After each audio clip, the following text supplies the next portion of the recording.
Bienvenidos amigos, un día más, un programa más aquí en El Espía del Telón y hoy vamos con programa corto o no tan corto, ya veremos, porque tenemos 3 artículos, ni más ni menos. Vamos a hablar de Rusia y Corea del Norte, Rusia y Vietnam y la ruta del norte, la ruta del Ártico, la ruta marítima septentrional. Los primeros 2 artículos vienen de la mano de Andrew Korybko, este analista de origen estadounidense radicado en Moscú, fantástico, conocedor de todos estos temas de guerra híbrida y multipolarismo, de los cuales, por cierto, no solo he traducido muchos artículos de él, sino también varios libros que han sido, desde luego, de los más vendidos en España sobre temas tanto de guerra híbrida como de guerra híbrida, es decir, revoluciones de color, guerras no convencionales, como de multipolarismo. Y el último artículo al que le vamos a dedicar tiempo es de Pepe Escobar. Así que no nos demoremos más. Pongámonos cómodos en el estudio y vamos con ello. Y por cierto, antes de empezar, como un aviso, mañana, hoy es viernes 21 de junio, mañana 22 de junio vamos a intentar el primer noticiero en directo. Vamos a ver cómo sale. Ya veremos. Lo veremos mañana. Hoy tenemos esto. Tenemos el pacto de defensa mutua entre Rusia y Corea del Norte cambia las reglas del juego geopolítico. Ya sabéis que, de hecho, otros canales amigos, conocidos, también, por cierto, los que me estáis viendo, mandadle un saludo al canal de la magia de la bolsa, ya que en una ocasión también, varias en realidad, me mencionaron a mí, a este canal, El Espía del Telón, y vino gente a saludar, pues ahora también mandadles un saludo a ellos, que hacen desde luego un grandísimo trabajo cada día. En fin, vamos con este artículo de esta visita, de esta cumbre histórica entre Vladimir Putin, Kim Jong-un en Corea del Norte. Sube las apuestas en el peligroso juego de la gallina nuclear de Estados Unidos con Rusia en Ucrania. Acelera el llamado pivot back to Asia, es decir, pivotar de nuevo hacia Asia de Estados Unidos, y podría así atrapar a China y Estados Unidos en una espiral de escalada que traslade la nueva Guerra Fría fuera de Europa. Esto se refiere evidentemente a la guerra en Ucrania, que hace que Estados Unidos esté concentrado en el asunto europeo, pero concentrado con un ojo que cada vez se le va girando más hacia el escenario de Asia-Pacífico. Por eso lo del pivot to Asia, pivot back to Asia. Rusia y Corea del Norte acaban de cerrar un pacto de defensa mutua durante el viaje del presidente Putin a Pyongyang, que siguió a la visita de su homólogo Kim Jong-un a Vladivostok el pasado septiembre, el cual, él analizó en su blog. Abajo lo tienen en el enlace. Este acuerdo cambia las reglas del juego geopolítico por 3 razones fundamentales. Eleva las apuestas en el peligroso juego de la gallina nuclear de Estados Unidos con Rusia en Ucrania, acelera el pivot back to Asia de Estados Unidos, el pivotaje de nuevo hacia Asia, y podría así atrapar a China y Estados Unidos en una espiral de escalada que traslade la nueva Guerra Fría fuera de Europa. Lo del juego de la gallina nuclear, el juego de la gallina es básicamente el que se levanta pierde. O sea, es una expresión hecha así. El juego de la gallina, el que se levante pierde. Entonces tienen que quedarse todos ahí como una gallina poniendo un huevo. En fin, pues también si la gallina se levanta, le roban el huevo. Va por ahí. Seguimos. Para explicarlo, el primer resultado puede interpretarse como una de las prometidas respuestas asimétricas de Rusia a que Occidente arme a Ucrania. Si Rusia logra un avance militar a través de las líneas del frente que sea explotado por algunos miembros de la OTAN como pretexto para iniciar una intervención convencional que provoque una crisis de brinkmanship, es decir, una política al borde del abismo, he decidido dejar ese concepto en inglés. Brinkmanship me parecía un concepto interesante por esa política al borde del abismo, similar precisamente a la cubana en Europa. Entonces, Corea del Norte podría provocar su propia crisis de este tipo en Asia para recordar a Estados Unidos el principio de destrucción mutua asegurada. El experto del Club Valdai, Dmitry Suslov, que también es miembro del Consejo Ruso de Política Exterior y de Defensa y subdirector de Economía Mundial y Política Internacional de la Escuela Superior de Economía, publicó un artículo en RT, Russia Today, en el que observaba que Estados Unidos ha perdido el miedo al hongo nuclear. Por ello, sugirió una prueba nuclear demostrativa para hacer entrar en razón a los belicistas occidentales, pero el nuevo pacto de defensa mutua de Rusia con Corea del Norte podría servir para el mismo propósito. Lo del miedo al hongo nuclear sí se rumoreaba en varios círculos de Rusia. Se proponía hasta el más alto nivel de hacer una prueba con un arma nuclear estratégica y mostrarlo al mundo como que si queréis llegamos a eso, ¿eh? O sea, llegamos. Si queréis, le damos. O hacemos un botón de muestra y si queréis, pues si queréis seguir por ahí, podemos seguir. En fin, seguimos en nuestro artículo.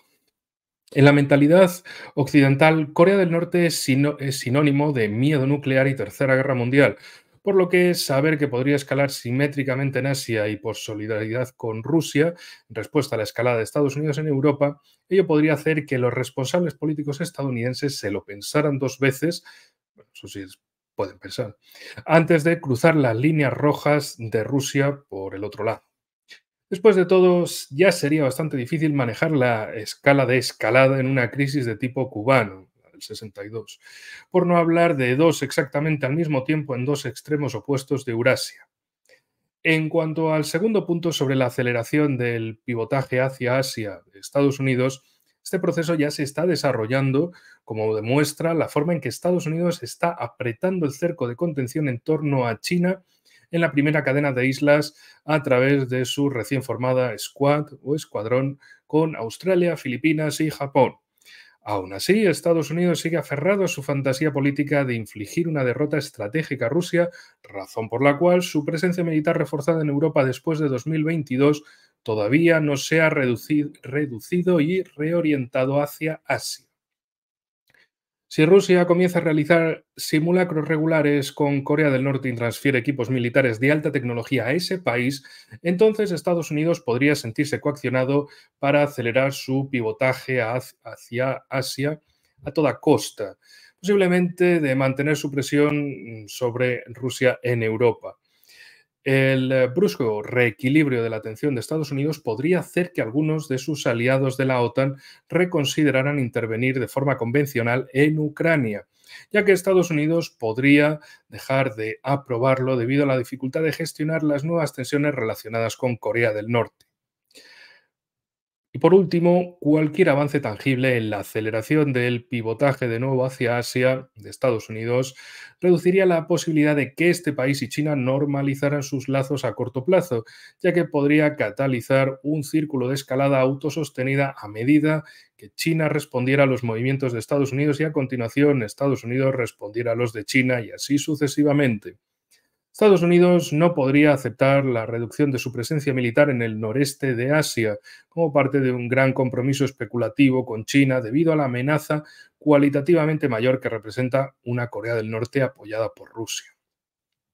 Dado que es poco probable que China acepte un acuerdo desigual con Estados Unidos a cambio de normalizar sus lazos o al menos reducir la presión estadounidense sobre la República Popular, como el que mantendría cualquier presencia militar estadounidense previsiblemente reforzada en el noreste de Asia, dicho escenario puede descartarse.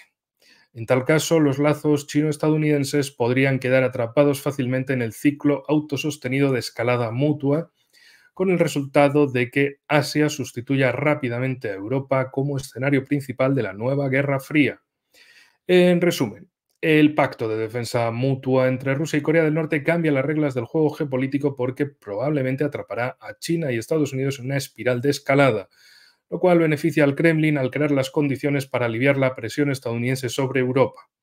Sin embargo, tardará en manifestarse, por lo que Estados Unidos podría escalar en Ucrania y o abrir otro frente en Eurasia, por ejemplo, Asia Central o el Cáucaso Meridional. Antes de esa fecha, por lo que todo podría empeorar antes de mejorar. Un artículo de Andrew Koripko, como siempre lo tendrán el enlace abajo en la descripción, un artículo que les traduje y les traigo para ustedes, un artículo que sobre todo se centra en esa parte geopolítica, porque programas anteriores ya hemos tratado más sobre eso, también estos canales muy recomendables de todos los colegas que tratan en español estos temas geopolíticos, pues tampoco voy a repetir por aquí más de lo mismo, sino comentarles algo que no se haya comentado en otro momento. Por otro lado, les voy a traer este segundo artículo de Andrew Korybko. La Asociación Estratégica Ruso-Vietnamita frena la influencia estadounidense en el sudeste asiático. En fin, otro artículo que sigue un tono muy geopolítico, así que vamos con ello. Rusia está echando indirectamente una mano a China a medida que el centro de la nueva Guerra Fría se desplaza de Europa a Asia. Esta es, en fin, la idea clave de sus artículos, que estas medidas de estos viajes de Rusia a Corea del Norte y a Vietnam lo que sirven es para que Estados Unidos tenga que hacer ese pivotaje de nuevo hacia Asia, que deje el escenario europeo, se vaya centrando en Asia y al fin y al cabo que tenga que emplear sus recursos en dos frentes gigantescos, lo cual pues se prevé que eso desgaste a su economía y por supuesto a su población, porque también los resultados nefastos de un lado también se van a equilibrar hacia el otro, se van a mover, se van a ver en el otro. Me refiero, ¿qué países del ámbito de Asia-Pacífico querrían ser la Ucrania voluntaria y a propósito de Asia-Pacífico? Es decir, un país de, sí, sí, tú lucha, lucha, que Estados Unidos ya te va a mandar cosas. Sí, sí, sí, lucha, lucha, ataca, ataca.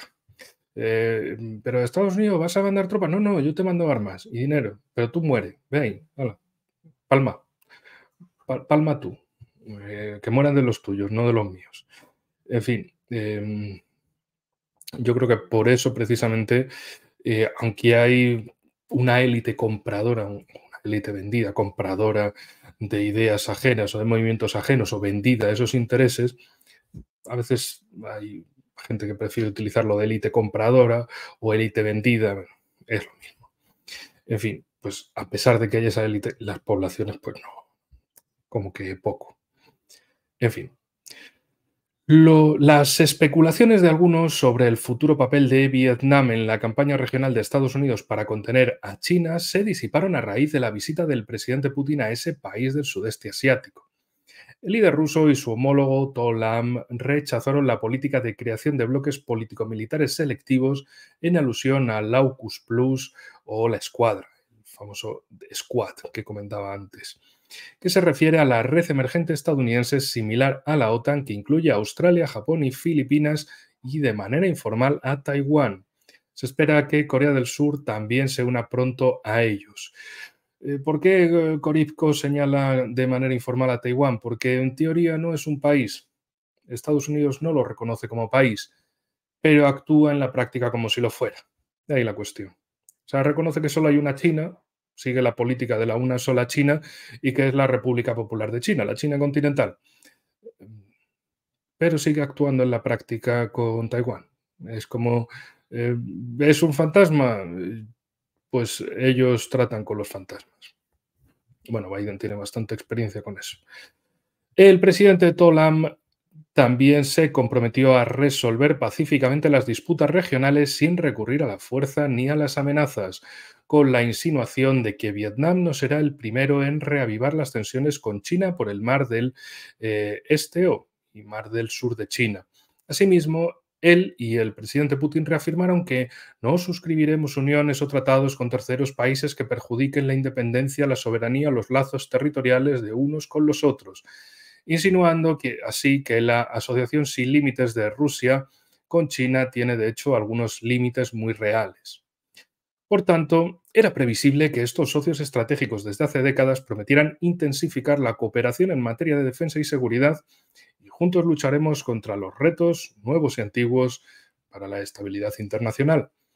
La importancia de estas declaraciones estratégico-militares es que mantienen en jaque la influencia de Estados Unidos en el sudeste asiático, ya que demuestran que ya no hay motivos para especular con que Vietnam vaya a solicitar su ayuda para equilibrar a China, puesto que ahora se confiará plenamente en Rusia para tal fin. Para que quede absolutamente claro, Rusia no está contra China ni busca indirectamente contenerla a través de Vietnam, pero es un hecho diplomático que Moscú apoya a Hanoi frente a Pekín en su disputa marítima, la del Mar del Sur de China. Esta política de larga data fue confirmada más recientemente de una manera muy diplomática cuando los dos países se refirieron a la Convención de las Naciones Unidas sobre el Derecho del Mar de 1982, un total de 3 veces en su Declaración Conjunta sobre la Visión 2030 para el Desarrollo de las Relaciones Vietnam-Rusia, de diciembre de 2021. Sin embargo, este no es el único desacuerdo de Rusia y China sobre un tema muy delicado, ya que también tienen enfoques completamente opuestos sobre las reivindicaciones de China sobre Cachemira, y en particular las de Delhi sobre la región de Aksai Chin, controlada por Pekín. Sin embargo, han sabido gestionarlas de forma responsable en aras del bien común multipolar y no permitirán que Estados Unidos explote estas cuestiones para hacerse divide y gobernar, divide y vencerás. Las asociaciones estratégicas de Rusia con China, India y Vietnam contribuyen en gran medida a evitar ese escenario. Las dos partes en conflicto siempre pueden recurrir a Moscú para que medie entre ellas en caso de crisis, si tienen la voluntad política de recurrir a Rusia. Además, desde la perspectiva de China, es mejor que Rusia sea el principal socio técnico-militar de India y Vietnam que Estados Unidos, cuya intención al vender equipos de alta gama a sus socios es siempre alterar el equilibrio de poder. En cambio, la de Rusia es mantener ese equilibrio para promover el diálogo, lo cual siempre es preferible.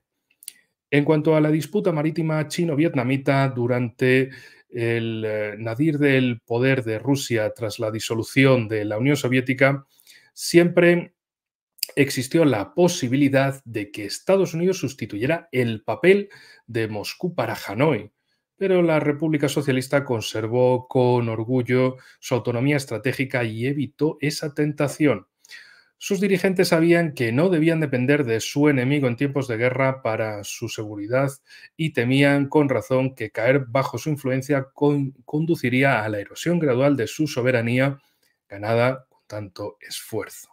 Vaya, 20 años de guerra, por cierto, porque no solo fue la guerra de Vietnam, la contra Estados Unidos fueron 10 años antes de lucha contra los franceses, a los que derrotaron. Ahí la famosa batalla de Dien Bien Phu. Y luego contra los yanquis la famosa ofensiva del Tet, en ese verano del 68.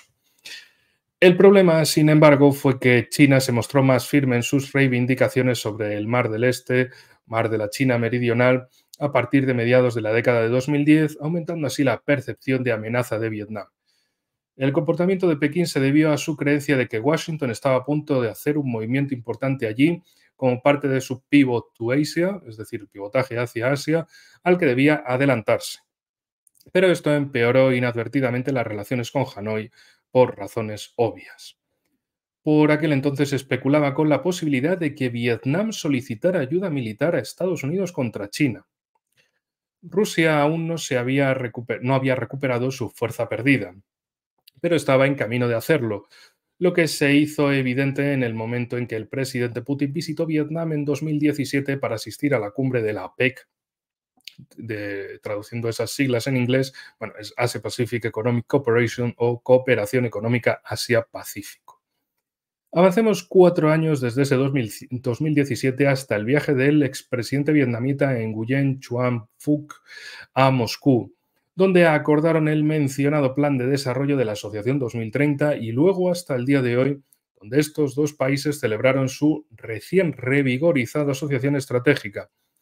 Esta secuencia de acontecimientos demuestra que, aunque las relaciones entre Vietnam y Estados Unidos han mejorado enormemente en las últimas 3 décadas y este proceso ha culminado en la asociación estratégica que se cerró durante la visita de Biden el pasado septiembre, Vietnam nunca se ha convertido en vasallo de Estados Unidos. Siempre mantuvo al Pentágono a distancia. Y con razón, si recuerdan los innumerables crímenes de guerra que cometió, lo que creó la oportunidad para que Rusia restaurara por fin su papel tradicional en el equilibrio de Vietnam. Los lazos políticos y económicos de Vietnam con Estados Unidos seguirán siendo fuertes a pesar de la ridícula reprimenda de Washington a Hanoi por acoger al presidente Putin, pero ya no existe ni la más remota posibilidad de que dependa de las Fuerzas Armadas de su nuevo socio estratégico para equilibrar a China. Se volverá a confiar plenamente en Rusia para ese fin, lo que debería hacer que las tensiones chino-vietnamitas fueran mucho más manejables que si Vietnam se convirtiera en las nuevas Filipinas, confiando totalmente en Estados Unidos en su lugar. En el contexto de ese pivotaje de nuevo hacia Asia de Estados Unidos, que se está desarrollando antes del inevitable final del conflicto ucraniano y del consiguiente renovado interés de Estados Unidos en contener a China, este resultado excluye la cooperación de Vietnam con el AUKUS Plus o The Squad, el escuadrón. Esto ayudará a aliviar la presión en el frente sur de China siempre y cuando Pekín no haga ruido de sables contra Hanoi, algo que no se espera que haga de todos modos, puesto que ya tiene las manos ocupadas con Filipinas y posiblemente pronto también con el noreste de Asia. Al frenar la influencia de Estados Unidos en el sudeste asiático mediante la revitalización de su asociación estratégica con Vietnam, Rusia está echando indirectamente una mano a China a medida que el centro de la nueva Guerra Fría se desplaza de Europa hacia Asia. Aunque no esté coordinada con China, puede considerarse una manifestación más de la entente chino-rusa, aunque con límites muy bien definidos, ya que el presidente Putin reafirmó que no suscribirá acuerdos con otros que puedan perjudicar a Vietnam. En la práctica, esto significa que, si bien las relaciones militares de Rusia con China seguirán creciendo, bajo ninguna circunstancia Moscú traicionará a Hanoi poniéndose del lado de Pekín en su disputa. El Kremlin tampoco se comprometerá nunca a firmar un tratado de defensa mutua con China, como el que acaba de firmar con Corea del Norte, que obligaría a Rusia a apoyar a China en caso de enfrentamiento con Vietnam. En consecuencia, el equilibrio de poder chino-vietnamita se mantendrá el equilibrio de poder chino-vietnamita y es de esperar que conduzca a una futura solución política de su disputa. Como siempre, otro artículo que tienen ahí disponible, aquí el enlace. También les recomiendo, si leen en inglés sobre todo, que le echen un vistazo al nuevo Substack, son los blogs de ahora, de Andrew Koripko, que siempre escribe todos los días mucho y muy interesante.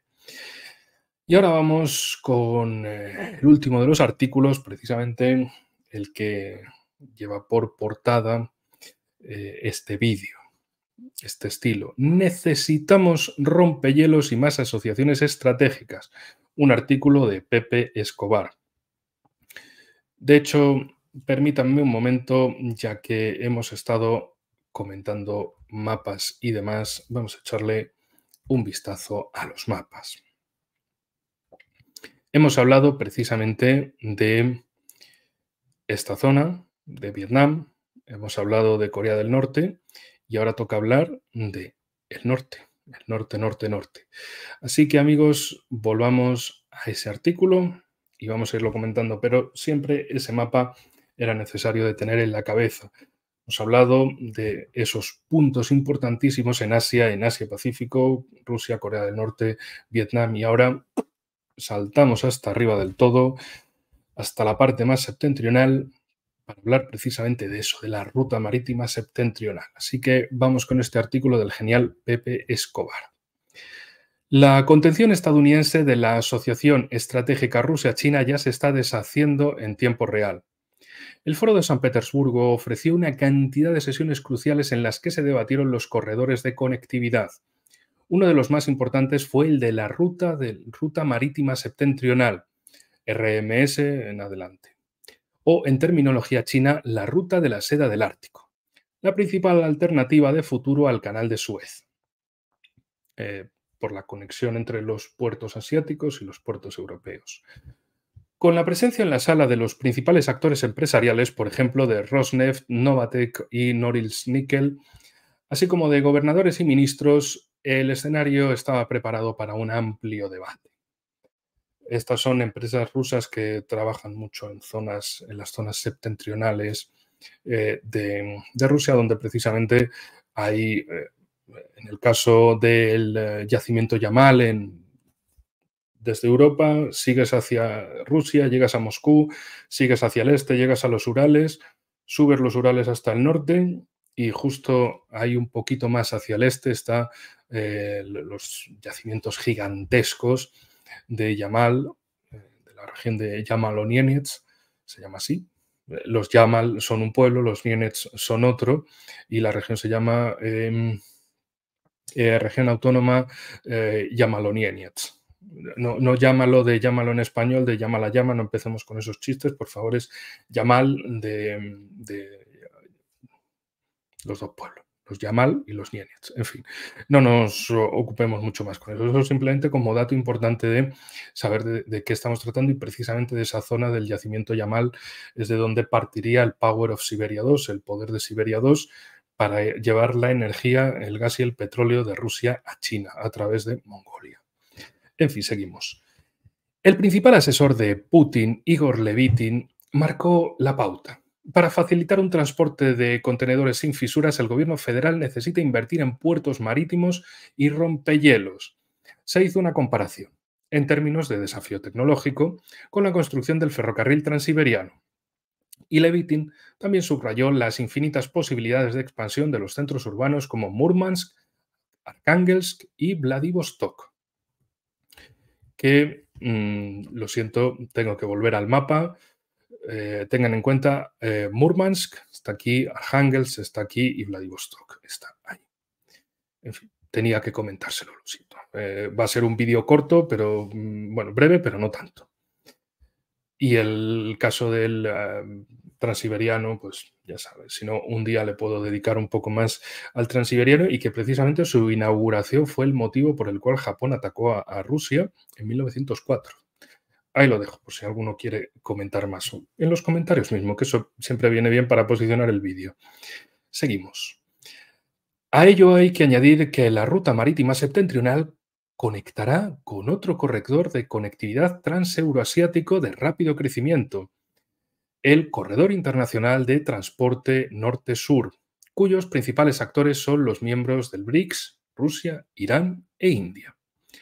Alexei Chekunkov, ministro de Desarrollo del Lejano Oriente y el Ártico, impulsó una prueba de la ruta marítima septentrional, que cuesta lo mismo que el transporte ferroviario sin los cuellos de botella.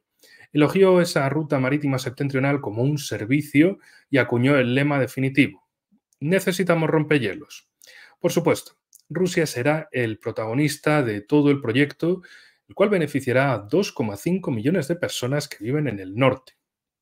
Sultan Sulayem, consejero delegado de DP World, el gigante de la logística y los servicios marítimos con sede en Dubái, confirmó que las actuales cadenas de suministro ya no son fiables, además de ineficaces. La ruta marítima septentrional es más rápida, fiable y barata. De Tokio a Londres, la ruta recorre 24 kilómetros. Perdón, disculpen la pequeña interrupción, a veces puede pasar porque vi ahí como de 24 kilómetros, digo, ¿cómo serán 24.000? En fin, eché un vistazo ahora al artículo original y claro, se me había ido la vista porque Pepe escribe 24K, que en inglés es 24.000.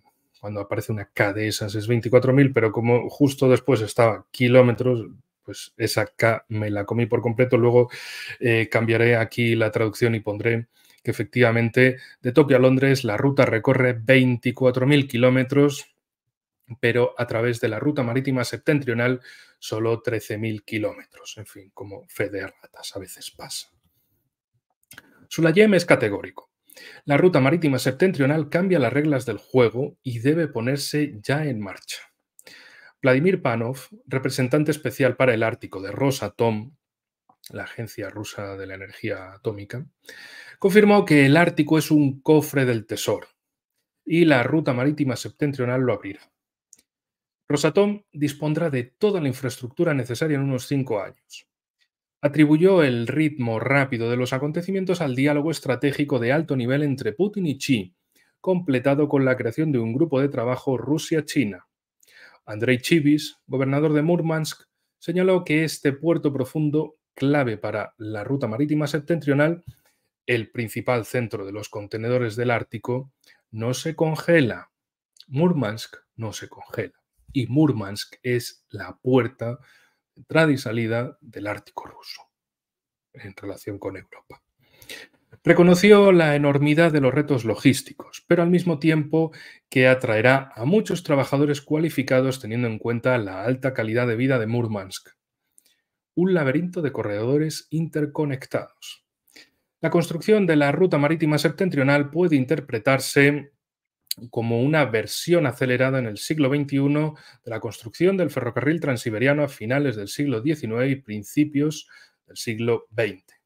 En el marco general de la integración de Eurasia, las interconexiones con otros corredores serán infinitas, desde el corredor de transporte norte-sur hasta los proyectos del BRI, lo he dejado en inglés, el Belt and Road Initiative, que es como habitualmente se encuentra esa denominación, Belt and Road Initiative, One Belt, One Road, la nueva ruta de la seda, para que así puedan conocer las diferentes denominaciones y tengan más conocimiento, que eso nunca viene de más, nunca sobra. Bueno, pues tanto ese corredor de transporte norte-sur como los proyectos de la nueva ruta de la seda, que forman parte precisamente de esas nuevas rutas de la seda chinas, así como la Unión Económica de Eurasia y la ASEAN. Es decir, la ASEAN también lo he dejado en inglés porque es como se suele conocer a la Asociación de Naciones de Asia, del Sureste Asiático. En una sesión centrada en la Asociación para la Gran Eurasia, el viceministro ruso de Asuntos Exteriores, Alexander Pankin, elogió este concepto de Eurasia sin líneas divisorias, uniendo antiguas civilizaciones, corredores de transporte y un espacio común unificado de 5.000 millones de personas. Se trazaron conexiones inevitables, desde la Asociación para la Gran Eurasia a la Unión Económica Eurasiática y la Organización de Cooperación de Shanghái, con la proliferación del transporte multimodal y los sistemas de pago alternativos. Hans O'Heil, vicesecretario general de la Organización de Cooperación de Shanghái, destacó cómo prácticamente todos los días hay nuevos anuncios por parte de China, un largo camino desde que se creó la Organización de Cooperación de Shanghái hace 21 años, entonces basada exclusivamente en la seguridad. Se esperan grandes avances en la cumbre de la Organización de Cooperación de Shanghái del mes que viene en Astana, que será a principios del mes de julio, ya en unas semanitas. Sergei Glasiev, ministro de Macroeconomía de la Comisión Económica de Eurasia, perteneciente a la Unión Económica Eurasiática, elogió precisamente la progresiva integración tanto de la Unión Económica Eurasiática como de la Organización de Cooperación de Shanghái y el rápido desarrollo de las transacciones en cestas de monedas nacionales, algo que era incuestionable hace 10 años. Admitió que, aunque ese tipo de monedas aún no se han formalizado, los hechos sobre el terreno están demostrando que Eurasia puede ser autosuficiente. Puede que la Asociación para la Gran Eurasia esté en su fase inicial, pero lo está haciendo para avanzar rápidamente el proceso con el fin de armonizar ese libre comercio. Otra sesión clave en San Petersburgo versó exactamente sobre la conexión entre la Unión Económica Eurasiática y la ASEAN, Asociación de Países del Sudeste Asiático. Los 10 de la ASEAN configuran ya el cuarto bloque comercial del mundo, moviendo anualmente 3,8 billones de dólares y el 7,8% del comercio mundial. La Unión Económica Eurasiática tiene un acuerdo de libre comercio con Vietnam y está cerrando otro con Indonesia. Cabe destacar que Indonesia es un país que se acerca y pronto llegará a los 300 millones de habitantes, estando ya entre los 5 más poblados del mundo. Ahí es nada. Y es un país además extensísimo en ese sudeste asiático. Y luego está el noreste de Asia, lo que nos lleva a la innovadora visita del presidente Putin a la República Popular de Corea, o sea, Corea del Norte. Un nuevo concepto de seguridad en Eurasia. Fue un viaje de negocios épico. Rusia y la República Popular de Corea firmaron nada menos que un nuevo acuerdo integral de asociación estratégica. En materia de comercio, eso permitirá un flujo renovado hacia Rusia de armas desde la República Popular de Corea, desde proyectiles de artillería hasta balística, minerales magnéticos, industria pesada e industria de máquinas o herramientas, así como el intercambio de un ejército de especialistas en tecnologías de la información mega cualificados. Kim Jong-un calificó el acuerdo de pacífico y defensivo, y mucho más. Se convertirá en la fuerza motriz que acelere la creación de un nuevo mundo multipolar. En lo que respecta al noreste asiático, el acuerdo supone nada menos que un cambio total de paradigma. Para empezar, se trata de dos actores de política exterior independientes y soberanos. No se dejarán chantajear. Se oponen totalmente a las sanciones como herramienta hegemónica. En consecuencia, acaban de determinar que no habrá más sanciones del Consejo de Seguridad de las Naciones Unidas contra la República Popular de Corea promulgadas por Estados Unidos. La cláusula clave establece la asistencia mutua en caso de agresión extranjera contra Rusia o la República Popular de Corea, significa en la práctica el establecimiento de una alianza político-militar, aunque Moscú cautelosamente prefiere expresar que no excluye la posibilidad de una cooperación técnico-militar. El acuerdo conmocionó por completo a Excepcionalistán, el país del excepcionalismo, de ahí lo de Excepcionalistán, porque supone un rápido contragolpe no solo contra los designios globales de la OTAN, sino contra el propio hegemón, Estados Unidos, que durante décadas ha mantenido una amplia alianza político-militar tanto con Japón como con Corea del Sur. Traducción. A partir de ahora se acabó la hegemonía político-militar en el noreste de Asia y en Asia-Pacífico en su conjunto. Pekín estará encantado. Esto sí que es un cambio estratégico, logrado sin disparar una sola bala. Las repercusiones serán inmensas, porque un concepto más amplio de seguridad se aplicará ahora por igual a Europa y a Asia. Así que bienvenido sea. En la práctica, Putin, el estadista que promueve un nuevo concepto integrado y global de seguridad euroasiática, y no es de extrañar que el occidente colectivo con deficiencias mentales esté atónito.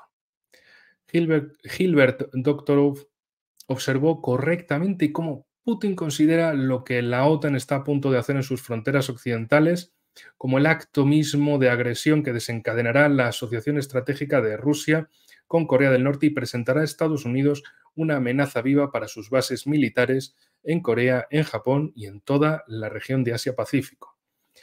Y no importa en absoluto si la respuesta rusa será simétrica o asimétrica. El hecho crucial es que la contención estadounidense de la Asociación Estratégica Rusia-China ya se está deshaciendo en tiempo real. En términos auspiciosos al estilo de Eurasia, lo que importa ahora es centrarse en los corredores de conectividad. Esta es una historia que comenzó en ediciones anteriores del Foro de San Petersburgo. Cómo conectar la República Popular de Corea con el lejano oriente ruso y más allá con Siberia y Eurasia en general. El concepto fundacional Juche, autosuficiencia, autonomía de la República Popular de Corea, está a punto de entrar en una era completamente nueva, en paralelo a la consolidación de la ruta del mar de la ruta marítima septentrional en el Ártico. Todo el mundo necesita rompehielos en más de un sentido. Y este ha sido el tercer artículo y último de este programa breve. Lo dejamos ahí en 40 minutillos. Como siempre, amigos, gracias por haber llegado hasta aquí. Como siempre, el final de un programa es el principio del siguiente y mañana volveremos, si todo va bien, si Dios quiere, con un directo, con el primer noticiero en directo, amigos. Así que cuídense mucho, que buena falta nos hace y nos vemos mañana con más y mejor.